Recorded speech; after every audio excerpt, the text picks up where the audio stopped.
Generation है वो उसको पुरानी मौला जट का इतना नहीं पता। अगर आप मेजॉरिटी से पूछेंगे ना तो हमारे लिए फर्स्ट मौला जट है, और इसको देखते हुए अगर हम उसको ज्यूम करें ना तो ये हिस्ट्री है हमारी, हमें पता होना चाहिए। और ये the team has done a great work. Basically Pakistan की one of the best movies है। इसका जो स्क्रीन प्ले है, जो जिस लेवल की एक्टिंग, जिस लेवल की सिनेमेटोग्राफी हुई है, स्पेशली बिलाल लशारी की जितनी भी मतलब इसमें तारीफ़ की जाए कम है। हमारी इंडस्ट्री को प्रमोट करने में इनका एक अहम किरदार है।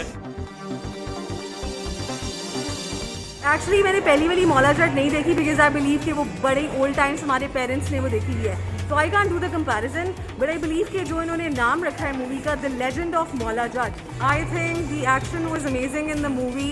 It was overall a great effort. Like इसको देखने के बाद you don't feel like it's a Lollywood movie. I think a lot of inspiration has been taken from a lot of Turkish dramas as well, but Bilal Lashari and the entire team, they've done a great job I think.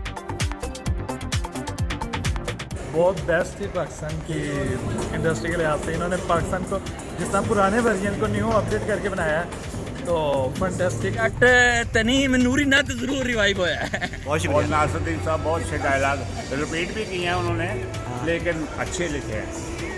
नया style है, साथ शुगल भी हो रहा है और दुश्मनी भी चल रही है, ये नई चीज़ है।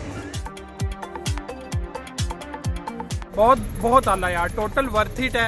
I am not a big fan of Pakistan movies, लेकिन मैं आपको कहूँगा ज़रूर आएँ और आके ये मूवी ज़रूर आप देखें सिनेमा पुरानी में। और इसमें यही मैं आपको बताऊँगा, इन्होंने इस एरा के हिसाब से बनाई है, और वो जो इन्होंने एक्शन डाला बीच में, वो आप दूसरी कोई भी आप मूवी देखेंगे ना तो उसके मुकाबले में ये बिल्कुल उसके बराबर का था। मतलब बिल्कुल हम बोर नहीं हुए। अगर आप कहें ना कि वो पुरानी एक उसमें और तरीक़ेकार था उस दौर का, इसमें इन्होंने मौजूदा दौर की जो फैक्ट्स डाले हैं ना, वो दैट वाज टोटल आउटस्टैंडिंग।